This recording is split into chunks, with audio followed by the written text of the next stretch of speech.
하나님 우리 아버지와 주 예수 그리스도로부터 오는 은혜와 평강이 여러분과 함께 하시길 바랍니다. 지난주에 이어 다음 주까지 살펴보는 누가복음 10장의 큰 주제는 하나님 나라 참 백성은 어떠해야 하는가라는 주제입니다. 지난주 70인 전도 사역에서 보는 것처럼 하나님 나라 참 백성은 전도 사명을 잘 감당하는 사람입니다. 세상에 죽어가는 생명을 살리는 것이 하나님 나라 참 백성의 가장 우선되는 사명입니다. 이러한 생명 살리는 일은 말이 아니라 실천으로 행동으로 옮겨져야 합니다. 오늘 선한 사마리아인 비유 이야기는 하나님 나라 참 백성은 이웃을 사랑하는 사람이다라는 것입니다. 본문에 나오는 제사장이나 레위인은 제사 즉 예배는 지극정성으로 열심히 늘 드렸던 사람들입니다. 또 성경 말씀을 읽고 기도에도 늘 힘썼던 사람입니다. 하지만 삶에서는 이웃사랑의 모습이 전혀 없는 이들이었음을 오늘 사마리아인의 비유를 통해서 볼 수 있습니다. 하나님의 법을 알기는 잘 알아도 이웃의 아픔을 외면하는 이들이었다라는 것입니다. 무엇을 해야 영생을 얻을 수 있겠느냐고 예수님께 질문한 율법사 역시 성경은 통달했지만 결국 머리로만 하나님을 섬기는 종교인이었습니다. 그들 모두 하나님과 이웃사랑을 통해 생명 살리는 하나님의 참 백성은 아니었다라는 것입니다. 하나님 나라 백성은 그렇게 율법을 잘 알고 제사장, 레위인처럼 제사, 즉 예배를 많이 드린다고 되는 것이 아니다라는 말씀입니다. 루터는 수도원에서 매일 예배하고 기도하는 이들 보고 오히려 세상으로 나가서 세상을 하나님 이름으로 섬기며 살라라고 권면했습니다. 하루 종일 교회에 모여 예배 드리는 것은 하나님의 뜻이 아니다라는 것입니다. 말씀을 잘 배울 뿐만 아니라 세상에 나가 선한 일하며 복음을 전해서 생명 살리는 삶을 살아가기를 루터는 원했습니다. 바로 오늘 살펴보는 선한 사마리아인의 비유는 하나님 나라 백성은 이웃을 자신처럼 사랑하는 사랑을 실천하는 사람이다라는 것입니다. 하나님을 향한 사랑은 말로 하는 것이 아니고 이웃사랑으로 실천되어져야 합니다. 요한일서 4장에 보는 바 그 형제를 사랑하지 아니하는 자는 보지 못하는 바 하나님을 사랑할 수 없다라고 했습니다. 진정한 하나님 사랑은 이웃 사랑으로 나타나야 한다라는 것입니다. 오늘 본문을 보면 어떤 율법 교사가 예수님을 시험하기 위해 일부러 찾아왔습니다. 율법 학자들은 성경에 능통하고 당시 백성들로부터 추앙받던 사람입니다. 그는 아마 많은 백성들이 따르는 예수님이 과연 어떤 사람인지 시험해보고 싶어서 예수님께 나온 듯 싶습니다. 그는 내가 무엇을 하여야 영생을 얻으리까? 라고 묻습니다. 구원과 영생을 얻는 일을 아는 것은 성도들에게 참으로 중요한 일입니다. 성경은 구원에 대해 두 가지를 말씀합니다. 먼저 하나님의 주권적 선택이다라는 것입니다. 아무나 구원받는 것이 아니라 하나님께 택함받은 자만이 구원받는다라는 것입니다. 구원은 하나님의 주권적 역사이기에 어떤 분들에게는 아무리 예수님을 설명해도 구원과 멀어져 가는 사람이 있는 것입니다. 그러니 전도에도 거절하는 이들에 대해서 우리가 너무 상처받을 필요도 없는 것입니다. 에베소서 1장은 하나님께서 창세전에 구원받을 우리를 택하셨다라고 말씀합니다. 디모데후서 1장에는 하나님이 우리를 구원하사 거룩하신 소명으로 부르심은 우리의 행위대로 하심이 아니고 오직 자기의 뜻과 영원전부터 그리스도 예수 안에서 우리에게 주신 은혜다라고 말씀합니다. 하나님 은혜로 말미암아 하나님의 주권적인 선택이 구원을 가져온다라는 것입니다. 로마서 9장에 야곱과 에서 이야기가 나오는데 그들이 아직 나지도 아니하고 무슨 선이나 악한 일을 행하지 아니한 때에 하나님이 이미 야곱은 사랑하고 에서는 미워했다라고 나옵니다. 하나님이 태중에 있는 두 아이 중에 이미 야곱을 사랑하고 택하셨다라는 것입니다. 하나님은 내가 긍휼히 여길 자를 긍휼히 여기고 불쌍히 여길 자를 불쌍히 여긴다라고 말씀하셨습니다. 하나님은 출애굽 당시 바로의 마음을 완악하게도 만드셨습니다. 토기장의 비유처럼 내가 귀 있을 그릇과 천 있을 그릇을 만들 권한이 내게 없느냐라고 우리에게 물으십니다. 어떤 그릇을 만들든 하나님의 주권이다라는 것입니다. 복음을 받아들이고 믿음을 갖게 되는 것도 하나님의 은혜로 인한 하나님의 주권적인 역사인 것입니다. 그래서 우리는 하나님을 믿는다라고 또 자랑할 것도 없는 것입니다. 하나님의 은혜이기 때문입니다. 두 번째로, 그럼에도 성경은 구원받기 위한 자유의지와 결단에 대해서 또 여러 곳에서 설명을 합니다. 마태복음 7장에 좁은 문으로 들어가라. 멸망으로 인도하는 문은 크고 길이 넓어 그리로 들어가는 자가 많고 생명으로 인도하는 문은 좁고 길이 협착하여 찾는 자가 적다라고 했습니다. 나더러 주여 주여 하는 자마다 다 천국에 들어갈 것이 아니요 다만 하늘에 계신 내 아버지의 뜻대로 행하는 자가 들어간다라고 말씀하셨습니다. 생명으로 인도하는 구원받는 문으로 들어가기를 힘쓰라 하셨고 아버지의 뜻을 찾고 행하라 말씀하셨습니다. 또 성경은 오실 예수님을 맞이할 준비를 해야 하고 믿고 영접해야 구원받는다라고 했습니다.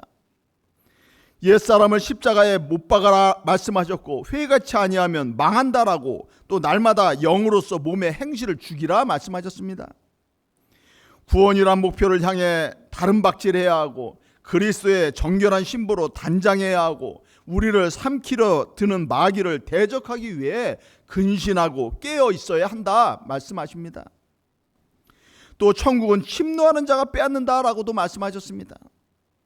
주권적 택하심으로 저절로 구원받는 것이 아니라 이 땅에서 예수님만 믿고 섬기기로 결단하고 애쓰고 죽기까지 충성하고 노력해야 생명의 면류관을 얻을 수 있다라는 말씀입니다. 이러한 두 가지 구원 방법에 대한 성경 말씀으로 많은 분들이 또 고민하기도 합니다. 왜 다르냐라고 이야기합니다. 하지만 저는 인간의 이해를 넘어서는 성경 말씀은 고민하기보다는 성경에 써 있는 대로 그냥 받아들이시라 말씀드리고 싶습니다. 인간의 유한한 이성으로 하나님 말씀을 억지로 짜맞추다가 실족하지 마시라라는 것입니다. 성경의 선택과 예정, 자유의지에 따른 결단 두 가지가 다 있으니까 이 말씀을 통해서 하나님은 지금 내게 과연 무엇을 하길 원하시는가 먼저 생각하면 되는 것입니다.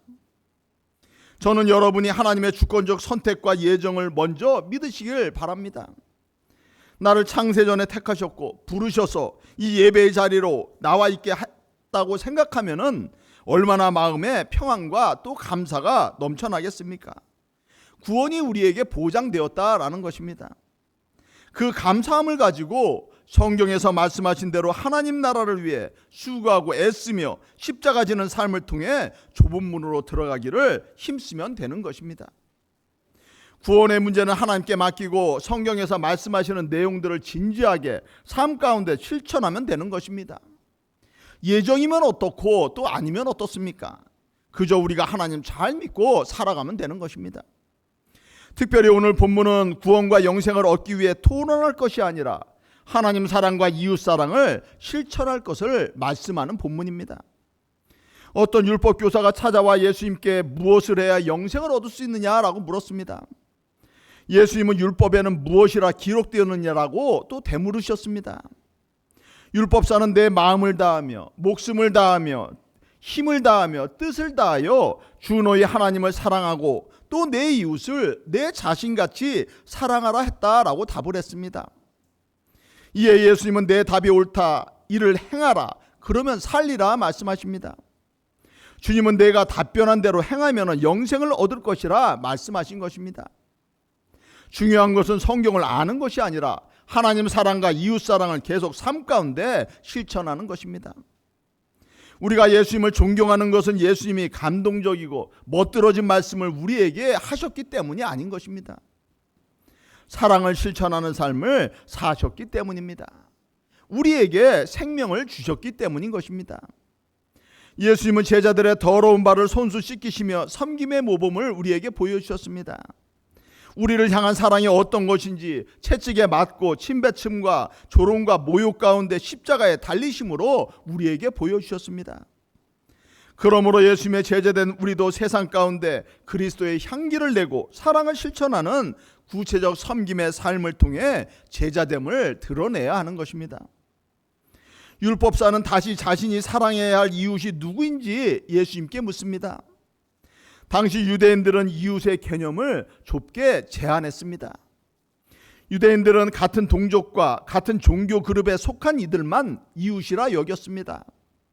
우리말로 하면 같은 기독교인이라도 장로교인, 감리교인, 성결교인, 순복음교인 등 자신들 교파끼리만 이웃으로 생각했다라는 것입니다. 혹시 지금도 그런 마음들이 성도들 가운데 있다면 주님께 우리는 책망받을 것입니다. 바리새인들은 율법을 온전히 지키지 않는 일반 백성들을 사랑의 대상에서 또 제외시키기도 했습니다. 그들을 죄인이라 낙인 찍기도 했습니다. 일반 백성들은 사마리아 사람들을 이웃의 범주에서 제외시켰습니다. 당시 유대교의 지혜서인 실학서 12장에는 죄인들을 돕지 말라라고 명령합니다. 죄인들은 이웃이 아니다라는 것입니다. 율법사 역시 늘 세리와 죄인들과 함께하던 예수님을 슬쩍 비웃고 싶은 마음이 있었던 것입니다. 혹시 당신도 그런 사람들을 이웃으로 생각하느냐라고 빈정대는 것입니다. 이런 마음을 아시는 예수님은 유대인이 부정한 돼지처럼 여기며 상종하지도 않는 사마리아 사람을 비유에 등장시킨 것입니다. 어떤 사람이 예루살렘에서 여리고로 내려가다가 강도를 만났습니다. 옷이 벗겨지고 맞아서 거의 죽게 되어 쓰러져 있습니다. 더운 날 이런 황무지에서 몇 시간을 더 있으면 죽을 수밖에 없는 상태입니다. 그 길을 한 제사장이 지나갑니다. 제사장은 그를 보고 오히려 피하여 지나갔다라고 했습니다. 조금 지나 레위인도 강도 만난 자를 보았지만 피하여 지나갔습니다. 이들은 늘 하나님을 예배하며 하나님을 사랑하고 또 이웃을 사랑하라라고 외치던 종교 지도자들이었습니다. 밤낮 없이 성경을 보면서 멋들어진 기도로 많은 사람들의 심령도 아마 울리던 이들이었을 것입니다. 그런데 그들은 강도 만난 불쌍한 사람을 못 본 척했습니다. 사실 자신과 관계없이 보이는 이들을 위해서 내 것을 희생해 돕는다는 것은 쉬운 일이 아닙니다. 그래서 우리도 우리의 도움을 필요로 하는 이들을 수도 없이 지나가는 것입니다. 물론 모든 어렵고 힘든 사람들을 다 도와가며 우리가 살아갈 수는 없을 것입니다. 하지만 이 시대에 강도 만난 이웃과 같이 살아가는 분들을 조금씩이라도 도우면서 살아가는 것이 오늘 설교를 통해 하나님이 여러분에게 주시는 권면인 것입니다.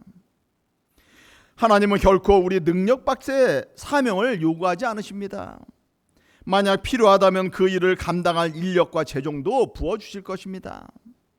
그저 우리는 여건되는 대로 강도 만난 이웃과 같은 이들을 순종 가운데 도우면 되는 것입니다.